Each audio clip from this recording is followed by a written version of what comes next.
also wanting to let people know that some people ask that this be recorded, and I hope you don't have a problem. And if that's difficult for you in any way, I hope you just, are not on camera. I want to give you one other quote from Rav Kook, which also relates to another point about him, which is that he was able to see God and religiosity in absolutely everything. He didn't have a space that was for Judaism, a space that was for God, and the rest of his life and the rest of the world. It was all one. And as a true mystic, he's famous for, in the period of Israel's founding in the modern period, he had deep relationships with secular Israelis who were working to build the state of Israel. And he felt that they were part, whether they felt it themselves or not, of a religious project. And so he didn't separate between secular and holy himself, because he thought it was all holy. And so I want to give you an example of that. When I lived in London, I would visit the National Gallery, and my favorite pictures were those of Rembrandt. I really think that Rembrandt was a tzaddik, a holy person. Do you know that when I first saw Rembrandt's work, they reminded me of the legend about the creation of light? We are told that when God created light, it was so strong and pellucid that one could see from one end of the world to the other, but God was afraid that the wicked might abuse it. What did God do? God reserved that light for the righteous when the Messiah would come. But now and then, there are great ones who are blessed and privileged to see it. I think that Rembrandt was one of them, and the light in his pictures is the very light that was originally created by God Almighty. I love this quote as an example, right, of the way he sees the world. And that if Rembrandt sees a quality of light that no one else can see or portray, then he must be a tzaddik, right? And that's the definition of a tzaddik for him, someone who can see divine light. It's not necessarily tied to mitzvot, to actions, right, or behavior, but it can be one who can access and communicate the divine.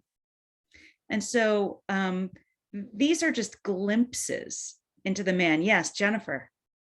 I think you may have just answered my question. Was he a tzaddik because he had that understanding, or was he one because he shared it through his painting and provided access for others to experience that light? But I think you may have just offered it, but I don't remember what word you used. It wasn't shared. No, I think it's that he could. I think that Rav Kook, this is one of the beautiful things, for me about Rav Kook, is that when he sees the divine, he recognizes it, right? And so if someone else is able to show him something of the divine, then clearly they must have access to the divine, right? And so if Rembrandt has that kind of access to divine light, that he can see it and make it available to others, must be a tzaddik. Doesn't matter I don't care what he eats. I don't care how he prays, must be a tzaddik, right? Now, I don't want you to think that like Rav Kook is this like hippie living in Jerusalem. Like he's fully devoted to a, strict observance of Jewish ritual behavior. But he's not limited by that to think that's the only way to see God or to communicate God in the world, right? And that really comes through in this work, right? He's constantly saying Chuva is available to everyone.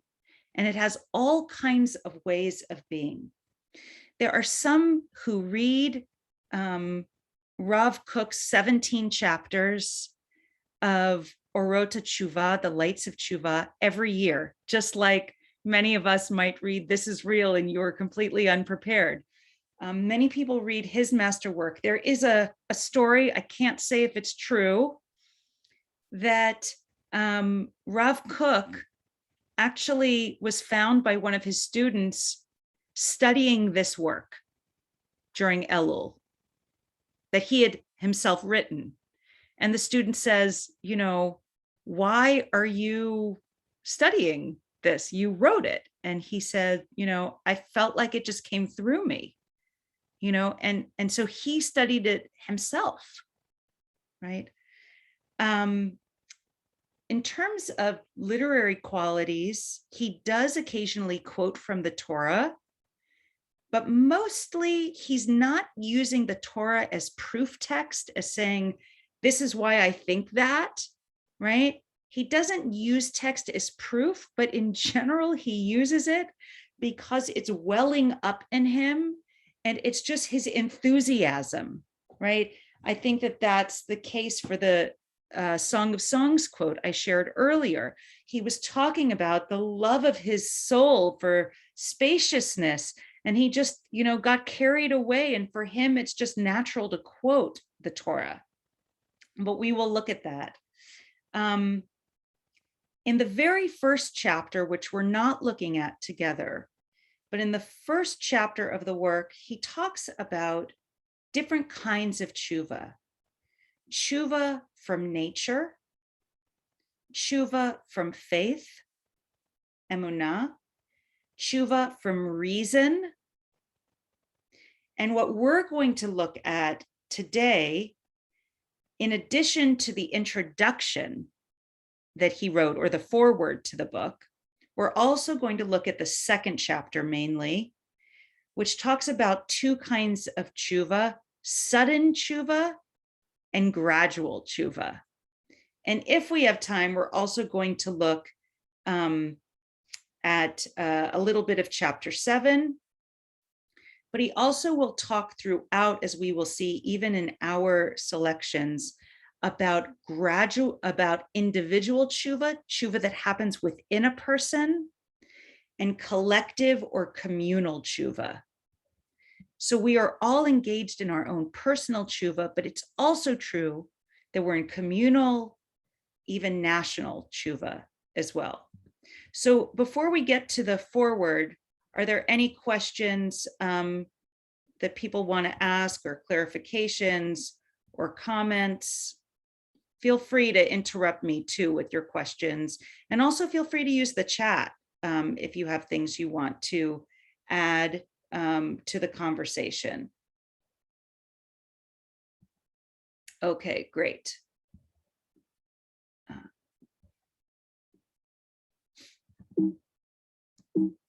So I just put also in the chat, if it's easier for you not to toggle between source sheets, I put the English for the source. You do have the Hebrew for this source as well in the source sheet. And I'm just going to read. I didn't put the actual first Hebrew line, so I'll just reference that. It says, Be'ezrat Hashem Yitbarach, with the help of the Blessed Holy One, right? Because again, he really does feel like he's writing this, you know, with God's help. And then again in the Hebrew, Zekama ani nilcham milchama pnimit, which I've translated as, for a long time now, an inner struggle goes on in me. But for those of you who recognize the Hebrew, he's actually using the word for war. I've been fighting a war, an internal war, right? And what is this internal war? I feel prodded by a mighty force to speak about Chuva, and all my thoughts are focused on this theme alone. Chuva holds a primary place in the teachings of the Torah and in life, all the hopes of the individual, and of society depend on it. It embodies a divine mitzvah that is, on the one hand, the easiest to carry out. Chuva is the easiest thing you can do. Why? Because since a stirring of the heart toward Chuva is a valid expression of Chuva, which just means like, if you're walking along and you even have the like impulse, maybe I should do Chuva. That's Chuva. That's not the preparation for Chuva. That's not like the first step of Chuva. That's Chuva, right? Now we'll see there are lots of different parts of Chuva, but that is considered Chuva. So it's the easiest mitzvah to do. You don't actually have to do anything. No heavy lifting involved. A thought arises, you're in. And yet, on the other hand, it's the most difficult to perform since it has not been effectuated fully in the world and in life. And at the same time, it's the hardest one to do because no one ever finishes their tshuva. There's always more to do. You know, famously, right after we finish Yom Kippur, there's Mariv, the evening service, where we are, you know, offering the blessing. Help me to do tshuva. You know, it just doesn't end. And the foreword goes on to contain Rav Kook's doubts. You know, why has he been fighting a war, you know, about writing this book? Because he really wants to talk about tshuva all the time, but he doesn't feel capable. Who was he to talk about tshuva when other great minds have addressed this topic? What new does he have to contribute? But he ends up by saying, you know, it's so important to me. And maybe I can say it in a way, you know, that other people can hear it, that I'm just going to go and I'm going to do this. You know, I'm just going to offer this. So that's what we have. And I wanted to share this with you to show, you know, that for him, it was both the easiest thing in the world and very difficult for him to share these teachings. But he thinks that they're of ultimate importance. Okay, so chapter 2, he's going to be going into two kinds of tshuva. I'm going to give you the words in Hebrew. In English, I've already said there's sudden tshuva, which is tshuva pitomit. Pitom means all of a sudden, pitomit. So tshuva pitomit, and just put it in the chat for anyone who wants to see it. And the other one, gradual tshuva, tshuva hadragatit. You know, little by little, in stages and levels. So sometimes we're going to find out there's sudden tshuva, and sometimes there's processed tshuva. Okay, any questions? Do feel free. I'll ask every now and then, but do feel free just to raise your hand with your actual physical hand, your Zoom hand, or ask questions in the chat. I have a question, Dorothy. Please. Pitomit, isn't one of the Hebrew cities in the Nile Delta Pitum? Oh, it may be. Yeah, I think it is. And I'm not sure if that is related linguistically or not. You know, another way you might hear the word pitom is with an etrog, but that's actually not with taf. So it looks like the same word, but those aren't actually. But I like that kind of homonym, you know, for pitom. But pitom literally means sudden, you know, in a second. And so so we have that as a possibility that Chuva can happen in a second. And that's the one that he's going to start with. So I just put the epiphany, exactly. And we may, depending, it's so hard to decide, but we may look at an example in the Talmud of sudden transformation. If we don't, I left it on your source sheet, and it may be a bit surprising to you, but it's in the Talmud, a story of sudden Chuva Pitomit. Okay, so let's look at this piece though. I put in the wrong one. Okay, so in terms of time, Chuva may be divided into two parts: sudden Chuva and gradual Chuva. And here's the text itself. And in just a minute, I'll also just repost the sources. So what is the sudden Chuva? Sudden Chuva comes about as a result of a certain spiritual flash that enters the soul. Spiritual flash, right? You can almost see that visually, right?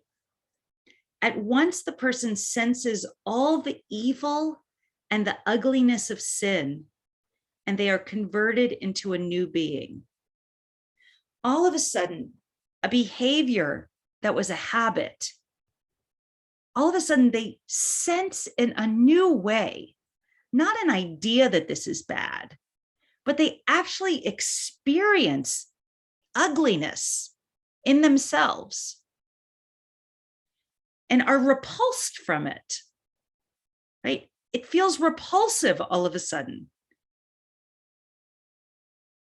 Already they experience inside themselves a complete transformation for the better. This form of Chuva dawns on a person through the grace of some inner spiritual force whose traces point to the depths of the mysterious.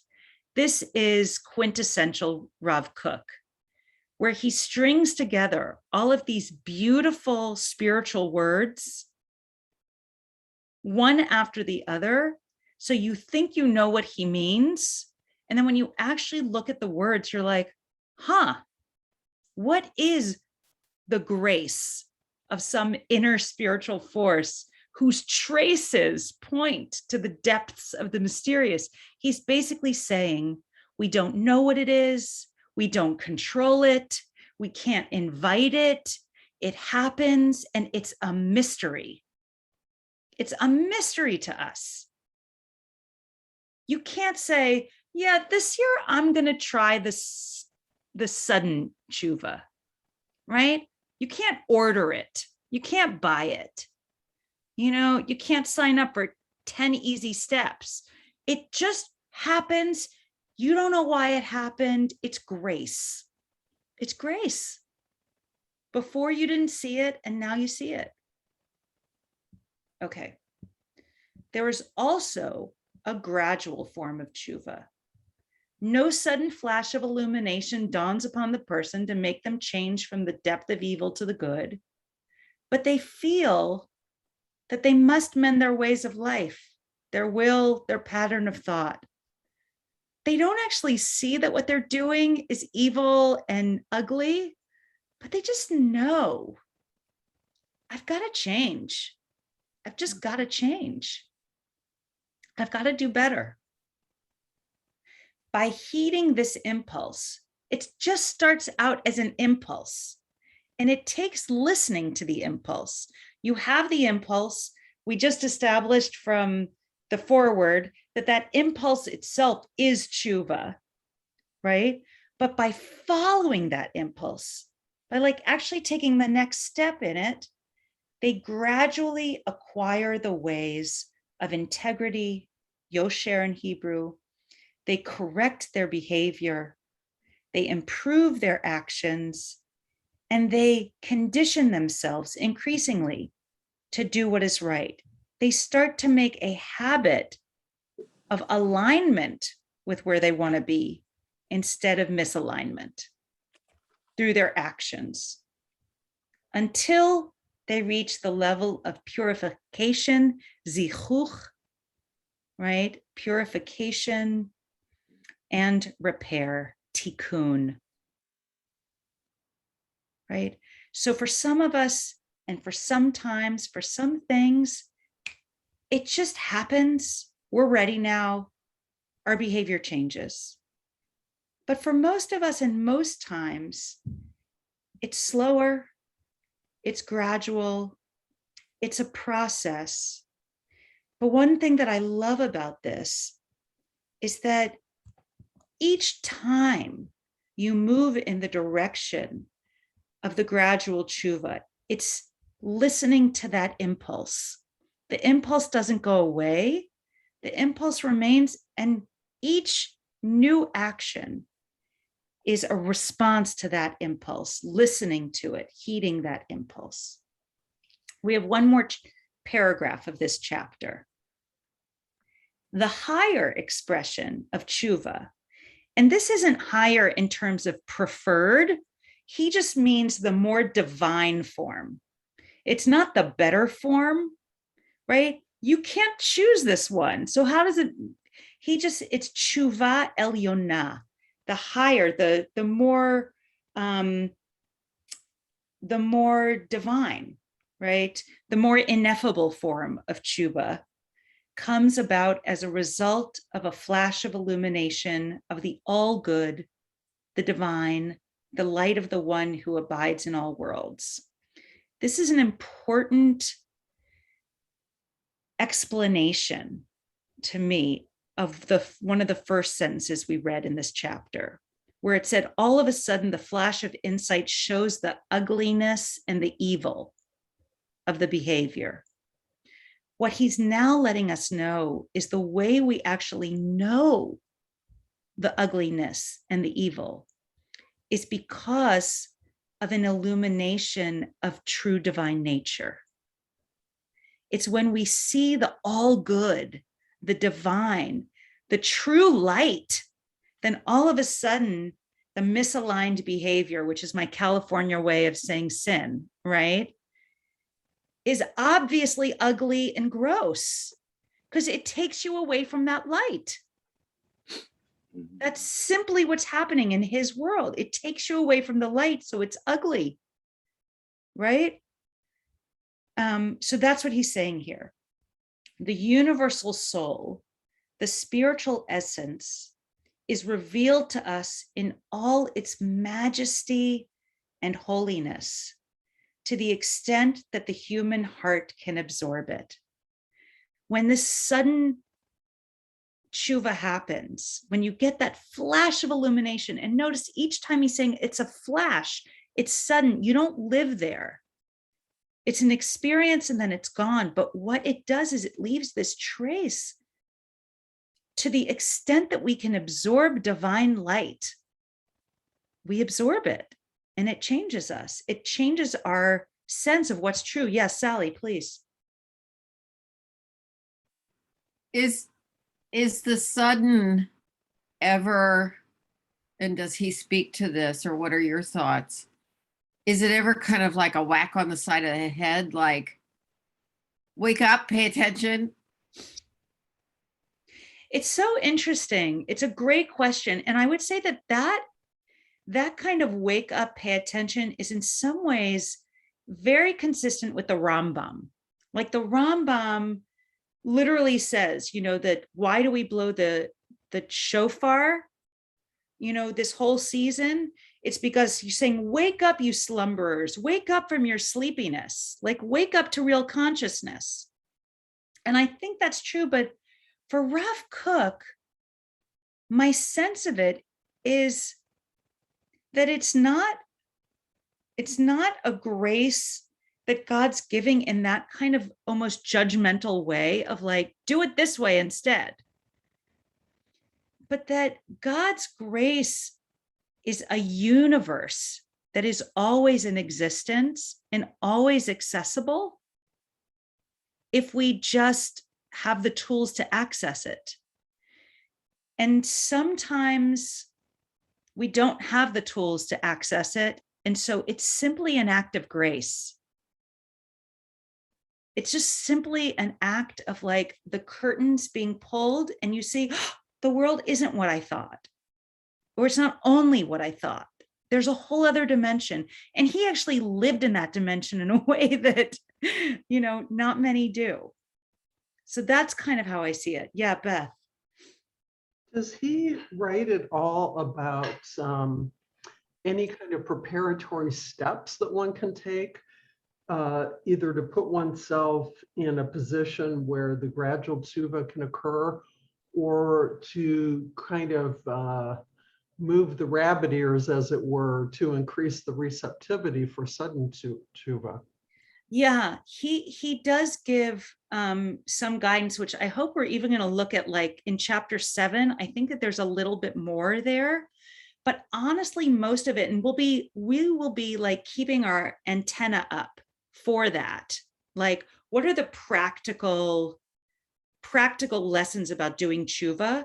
I'm hoping we will not end, either class without some practical, thoughts about how to engage these texts. But the main one I would say is listening. It's this like being available for the flash when it happens, and then heeding it, right? Most of what he's saying is like, you just have to, respond to the divine invitations. And yes, Sally put in the chat, it has love, not judgment. And that is completely how I see Rav Kook observing this. Divine love is pouring out at all times. And when we truly have even a moment's experience of it, it transforms the way we think about ourselves and our behaviors from love, right? And I will say that in the Talmud, already rabbinically, we have this idea that you can do tshuva from fear and awe, yirah, which is sometimes seen as like from punishment or consequences. Yeah, I'm going to change this because like it's either not working well for me, or I'm going to be in trouble, or I'm going to die, or whatever, right? But the higher category rabbinically, and this is true in Rambam too, is tshuva from love, right? Just like, I want to be closer to you. I want more of this light in my life, so I'm doing tshuva. All right, I think we had a little bit left of this paragraph, so I'm going to go back to it in a minute. Here we go.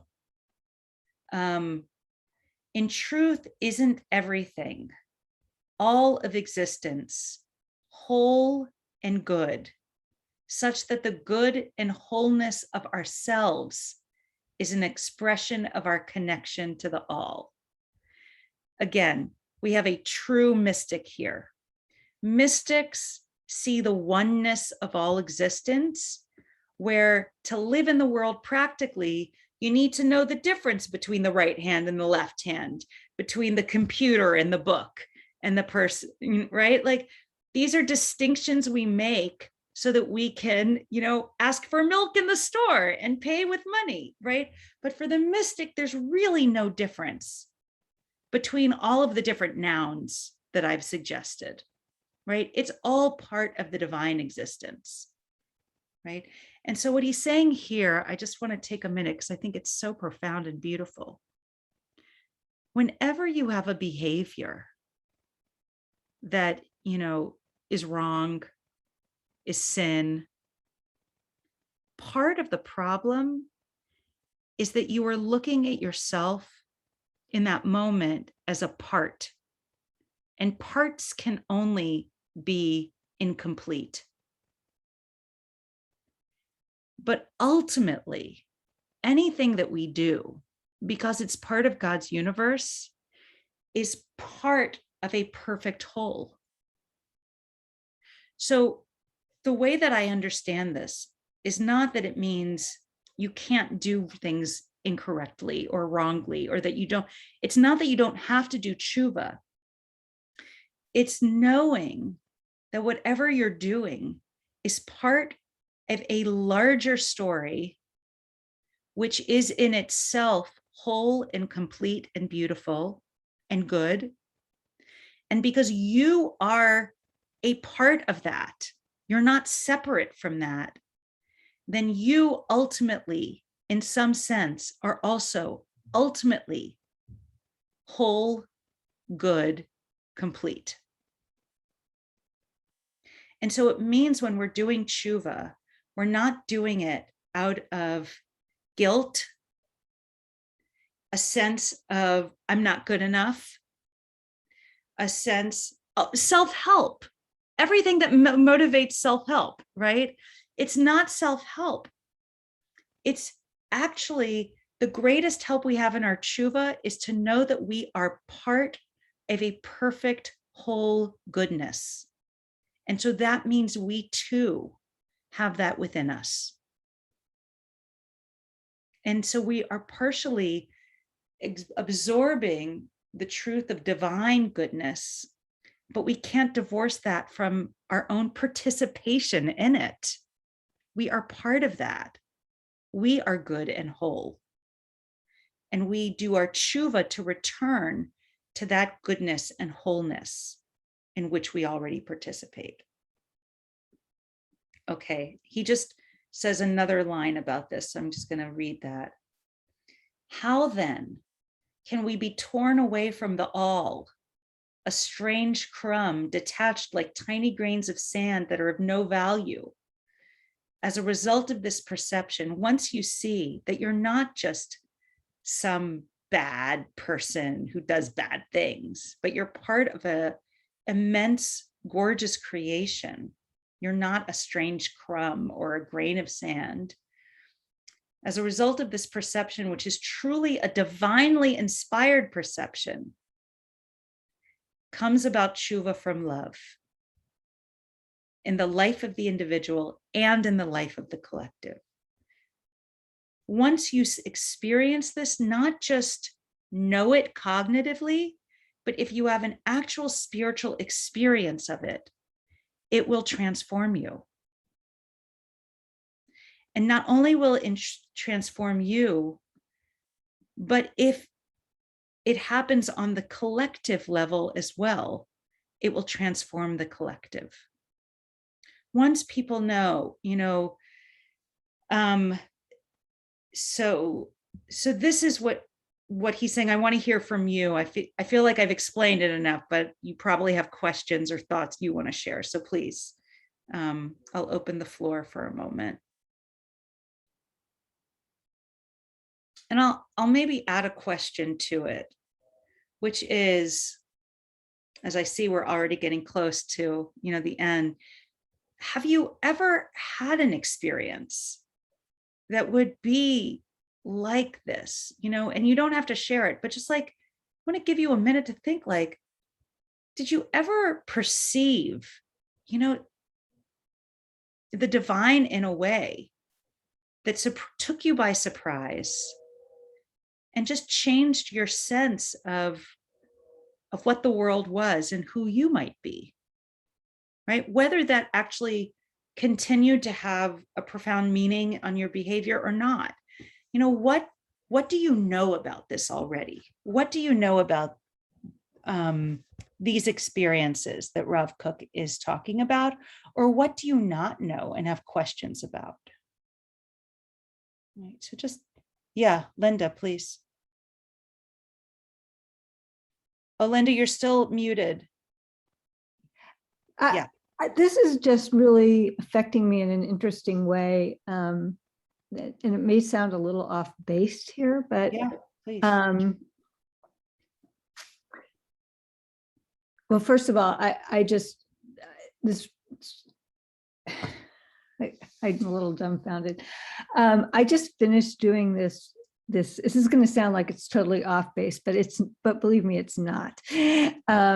I just finished doing this very intensive yoga training that was very, went very deep, went into the Vedic teachings which maybe you're familiar with, Rabbi Richman. And actually, they're very similar to Rav Kook because they're spiritual teachings. Everything is one, everything is a whole. And it's I think it's this teaching of the mystics that we are all of a one. And that if we, and I really, I don't know, it really does resonate with me. I mean, one of the reasons I took this was actually because when I was on my mat, I would actually sort of go through, not everything, but some of the morning prayers would float through my head. And I felt like I was able to embody them, as opposed to like sometimes when you're in the synagogue, you're sort of like thinking about who's on the right of you and who's on the left of you. And maybe you're not, but I do that. And they all of this sort of melded together for me. But on this particular thing, I just feel like it was interesting how the more mystical aspects of Judaism and these teachings sort of came together for me. And it was this particular teaching particularly that did, which was we are everything is one, and one is everything. Beautiful. I'm just rambling. I know. No, thank you. No, that's a beautiful expression of exactly what we're talking about. It's actually a great segue. Because I want to look quickly at chapter 7 as well, because it's going to give us a little bit more practical. Don, is it okay if I do that first, or do you want to say something first? Whatever. Well, I'll ask the quick question based on what Linda said. If it's one and it's the experience, how I've been looking at how would I identify as a Jew? And yet it seems, or the way I do it, if I identify as a Jew, that's separate than a non-Jew, which means I'm not one now with that other, if that makes sense. It absolutely does. Yeah. And I think Rav Kook would just say, we don't always, on the divine realm, there is no difference, but we don't actually live in the divine realm. We live in the human realm. And so we have all of these different categories, and the kind of the wisdom that we're going for is to know what is true separation and what is not, and which level. Like if you're in the human level, like know what's true there, right? But also know that it's not ultimately true. It softens these categories as well. So he says here, and this is again, flipping forward to the 7th chapter, but I think it goes to Linda's experience of the morning prayers just kind of coming up on the mat for her. And it's an important part of the Chuva experience. Through passing thoughts of Chuva, in Hebrew, hear hooray, Chuva. And it occurred to me, I want to call this hear hooray, Chuva. Because literally when you hear something, it's like, hooray, the divine is giving me my Chuva work, right? That's what he's going to say, basically. Through passing thoughts of Chuva, not what you're trying to think about, but what is coming to you in passing, right? What kind of just comes up in your mind, what arises. Normally in meditation, we're like, oh, we don't have to think about this, But here we're actually like, oh, noticing what's coming up for me. A person hears the voice of the divine calling to them. Through the Torah and through each emotion of their hearts, through the world and its fullness and everything inside it. And the desire for good goes along and strengthens inside the person, and the flesh itself begins to be refined until the light of Chuva penetrates it. So you hear the voice, right, through this thought. And then again, if you follow it, not by holding tightly to it, but if you allow the voice to strengthen, then the light of Chuva will penetrate. The passing thoughts of Chuva reveal the depths of a person's will.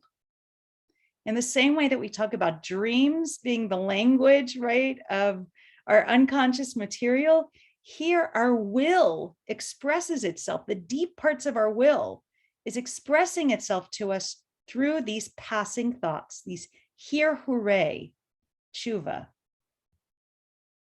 And the soul is revealed through the fullness of its glory.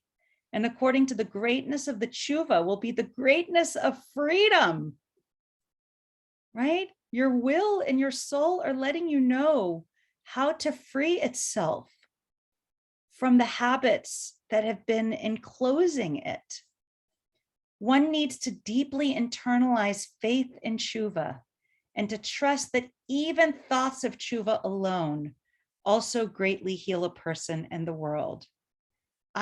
Shira, it's why I brought this text. I'm so struck by it. And this is what I want to really say. And then hopefully we'll have a minute to like create some intentions for this next week of Elul.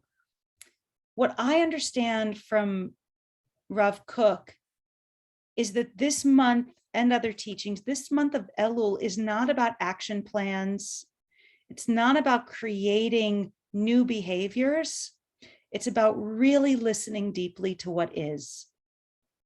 Really listening deeply to what's happening and really listening for those here hooray, like really listening for those divine moments of the soul and the will speaking.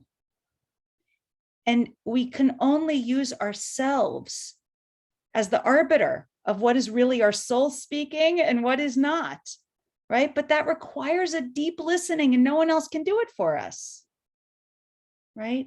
And so I think what he's trying to say is like, now is the time to notice, what spiritual need is arising from the prayers arising in that moment? What message is being communicated? And holding it all super lightly. It's a passing thought. It's not the thing. Don't like grasp it and try to wring everything from it. Just notice it and try to follow the next one, right? Because according to this method or this system, they're coming through grace. They're coming. And our only job is just to do the next right thing. We don't see the whole path yet. Each one is the next footprint forward. So if we'd had more time, we might have done this in spiritual partners and chavrutas, but I want to just give everyone a minute to think about, just for this week until our next class, to think about how you might want to engage any of these teachings, right? Is there any practice you want to do, whether it's, noticing what is arising for you through any other practice you do, whether it be yoga or prayer or meditation or walking, or exercise, or when you do this, like, do you want to just pick a time where you're going to notice what those passing thoughts are? Whatever it might be, just we'll take a moment for everyone to kind of like think about theirs and what they'd like to do.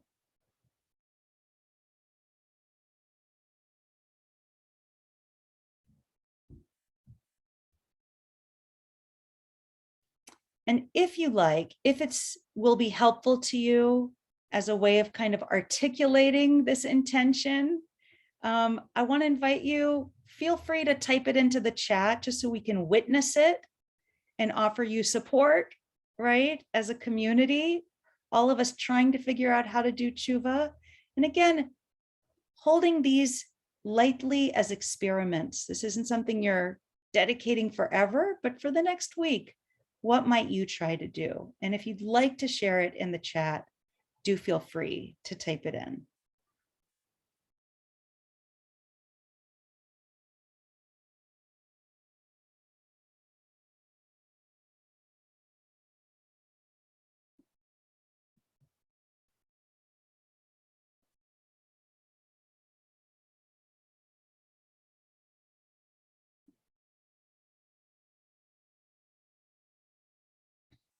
Notice during Pilates. Thank you, Arlette.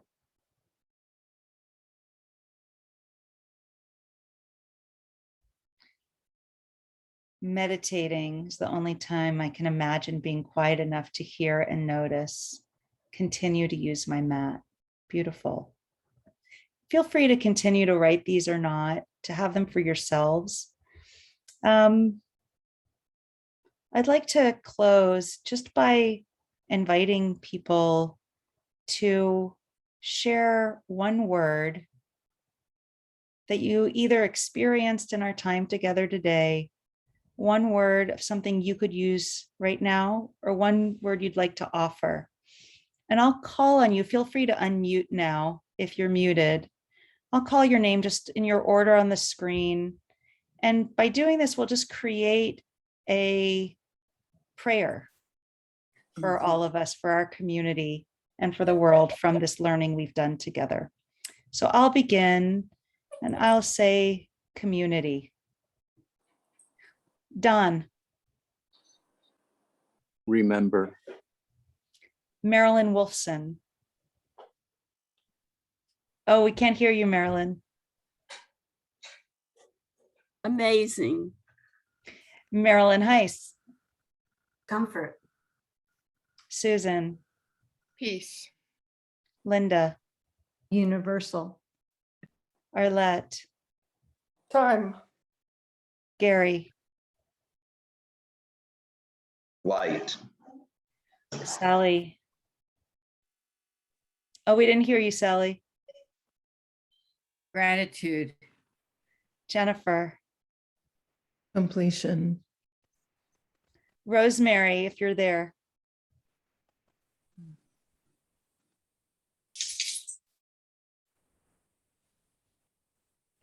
Beth. Comfort. Oh, yes, Rosemary. Thank you, Beth. Comfort. Comfort. Yeah. Shreya. Listening. Laura. Listen. Suzanne. Contemplation. Judy. Breathe. Shira. Open. Ella. Ella might not be able to unmute. Avra, if you're able. I'm also going with contemplation.